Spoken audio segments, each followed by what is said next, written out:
Hi, this is Michael Hedge. I'm the Director of Government Relations for the National Association of Insurance and Financial Advisors. I'm here today with Congressman Al Lawson, the federal representative for District 5 in Florida. He's been in for a few terms now in Congress, and he's been a great friend of the organization, great friend of the insurance industry.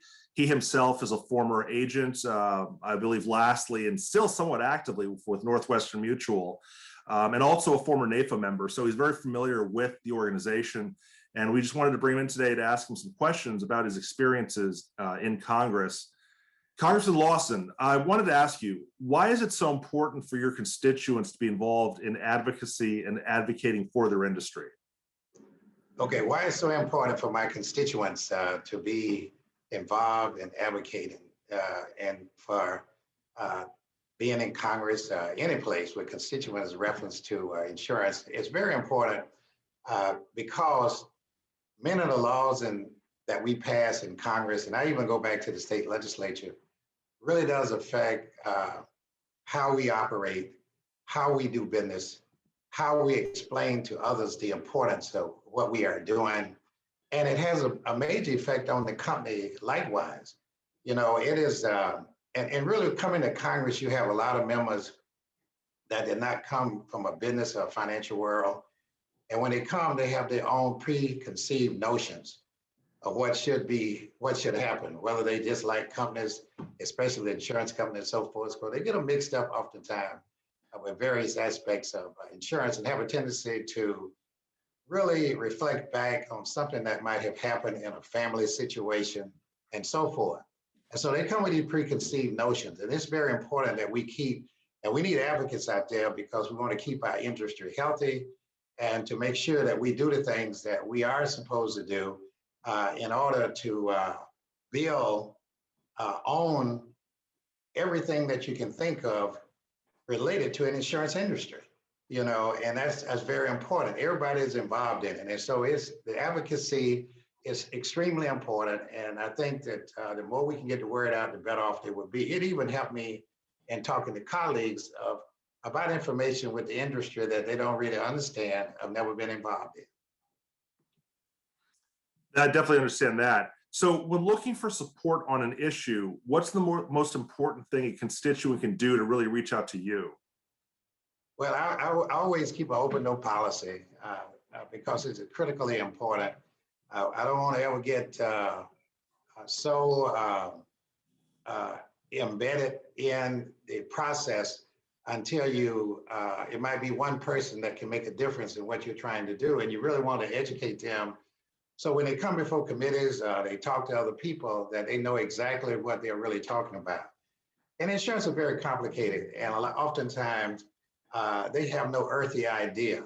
So it's always good for you to have them to come in to see you, to talk to them, to talk to your colleagues, so that you can have good legislation. You know, and I think good legislation comes from listening to both sides and listening at the constituent. I have seen one person that makes a difference in the whole process, and that's the reason why it's so important. That's great feedback there. What would you say is the best thing one of your constituents could do to be memorable in a good way? One of the best things I think a constituent can do is to get more knowledgeable on the issues. The more knowledge you get on the issues, the better you are able to articulate your concerns. And I think that getting to know your representatives is extremely important. You know, regardless of what someone has said about them, what you've seen on the news, it's very important to get to know your constituents. So I think that's more important, probably one of the most important aspects of what you're doing. And the more knowledge they get, I mean, the better that they can articulate your concerns. What made you want to run for office in the first place? That's a very good question to ask. What made me run for office? You know, I left coaching basketball at the university, and I went into the insurance business. I can remember the first $10,000 that I borrowed in order to go into the insurance business. But what really made me want to go run for office is I had really been involved in the community in all aspects, from the Chamber of Commerce to social service organizations and really had the opportunity to see what really makes a community tick, so to speak. And so as a result, I felt like one way that I could make a difference is I would seek public office because I thought that I could bring a good knowledge to a lot of people and actually could represent those people's concerns in the legislature. And so when you, and then there would have been a number of hurricanes in Florida and so forth, where people felt like, you know, they had no place to turn. They did not understand the FEMA process, a lot of things that happened.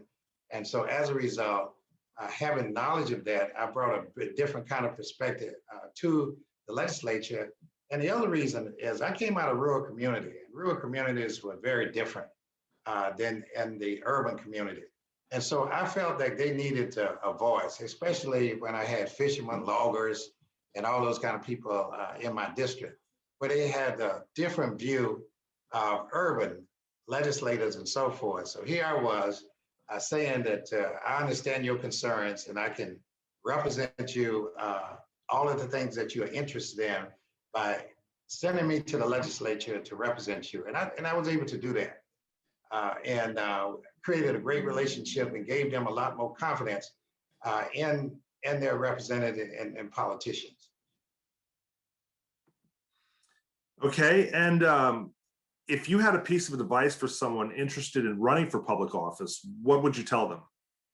If I had to give someone advice who wanted to run for public office, first I would tell them to get involved in your community. You know, look at all aspects of your community, where you see people who are living in poverty and people who are doing quite well. You know, once you get involved in all aspects of the community, it gives you more knowledge of what you should be doing, because it is, that question is so important because many people come from various backgrounds to run for office. Sometimes the business community puts people to run for office. And normally for the average person, they might not get that call. But if they get involved in the Chamber and United Way, you know, the Urban League and other NAACP and other aspects of the community, they get a chance to see everybody, what they are doing in the community and what can they bring in order to really make things happen. So get involvement, that's what I was really involved, even as an agent. You know, I was really involved in the community, making contributions and going to community activities to really see how people function. And what about your NAIFA membership and involvement helped prepare you for public service? I think that was one of the NAIFA membership was probably one of the most important aspects, and I enjoyed contributing to it as an agent because we had someone there who would advocate for us. Now, the reason why I say that is because oftentimes companies really respect the agents, especially the people who advocate for them. And so when you see things that are going into law at the national level, it's good to have input. I always felt reassured that I had a group of people that was going to articulate our concerns, not only to Congress, to state legislators, to any other aspect, but to get that word out about how we feel, what we do, you know, how we help people, and it's important for our future growth, you know, what it means to us, you know, in order for us to earn a living. You know, when you're in the insurance business, you're really in business for yourself. And so as a result, you really need to have someone that's going to advocate for you. And that is so important. I always tell agents, you know, if you pay your dues, you know, you need to make sure that we keep people up there that is going to be fighting for you every day, because laws change all the time. So it's a great, I can't say enough about NAIFA, the things that I know that they've done over the years. That's great, Congressman. Thanks so much for joining us and answering some questions about how, you know, our members and citizens in general can be more active in politics, in the community, and really helping out those that need that help. Thank you so much for having me.